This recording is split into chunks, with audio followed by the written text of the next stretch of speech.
Bonjour à toutes et à tous, bienvenue sur ce nouveau Flash FF. J'espère que vous allez bien. Cette semaine c'était beaucoup plus calme que la semaine dernière, mais quand même restez avec moi, j'ai quelques petites informations à vous communiquer. Et en attendant, n'hésitez pas à vous abonner à la chaîne, à commenter, à liker et à partager la vidéo. Et donc sans attendre, on va commencer, c'est parti. On commence donc avec les résultats du week-end dernier, comme chaque semaine. Nous avons une Bundesliga très serrée au niveau du classement général et le Paris FC qui est parvenu à accrocher le PSG dans les toutes dernières minutes du match. N'hésitez pas comme d'habitude à mettre pause pour regarder un peu plus en détail et moi je vous retrouve juste après.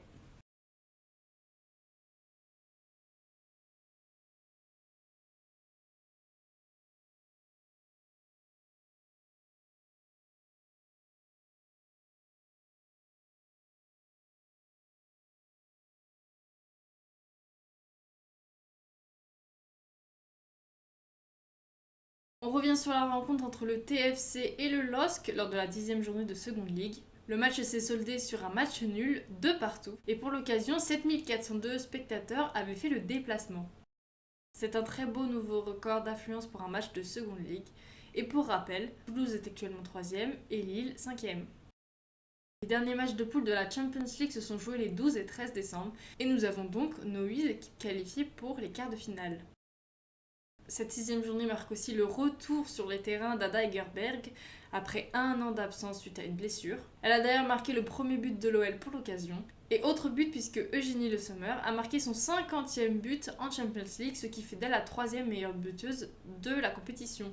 FIFPro a révélé son 11 de type de l'année 2024, avec surprise pas d'américaine pourtant championne olympique, et aussi la présence de joueuses n'ayant quasiment pas joué la saison dernière, à l'image de Lauren James. Alors pour clarifier un peu, ça concerne l'année 2024 et pas la saison dernière. Et pour en revenir à Lauren James, elle s'est blessée en octobre, donc ça fait 3 mois qu'elle n'a pas joué. Il est toujours bon de rappeler que ce sont les joueuses elles-mêmes qui ont voté, ce qui peut expliquer certains choix. FIFPro a aussi révélé le top 10 de chaque poste. Je ne ferai évidemment pas de commentaires là-dessus, mais si vous voulez donner le vôtre, allez-y, je vous lirai avec plaisir. Plusieurs changements de coach maintenant. On commence avec Aston Villa, puisque Robert De Pau a été licencié de son poste. Les joueuses auraient notamment poussé pour le mettre à la porte, à la suite des nombreuses défaites à répétition depuis un moment déjà.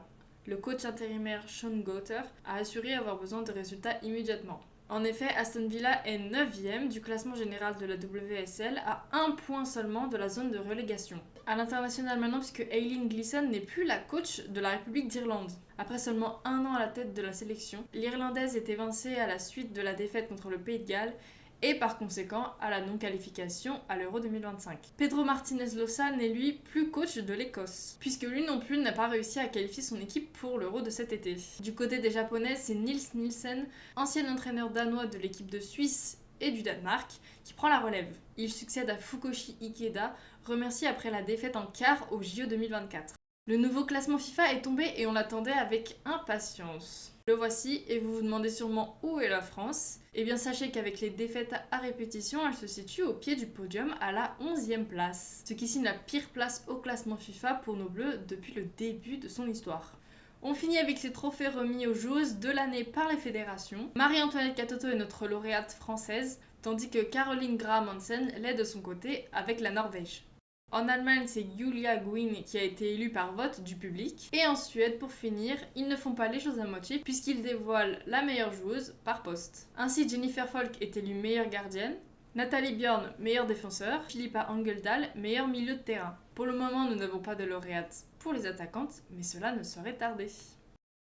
Et voilà, c'est tout pour cette semaine. Je vous avais prévenu, c'était très court, on n'avait pas beaucoup d'informations à se mettre sous la dent. Mais écoutez, j'espère quand même que vous avez appris quelque chose. N'hésitez pas à me dire en commentaire si j'ai oublié certaines informations ou juste si vous voulez donner votre avis. Merci encore d'être resté jusqu'à la fin. N'hésitez pas à liker, vous abonner et partager pour supporter la chaîne. Suivez-moi sur Instagram, Twitch et Twitter aussi. Et en attendant le Flash FF de la semaine prochaine, regardez du foot féminin, bien évidemment. Bye bye!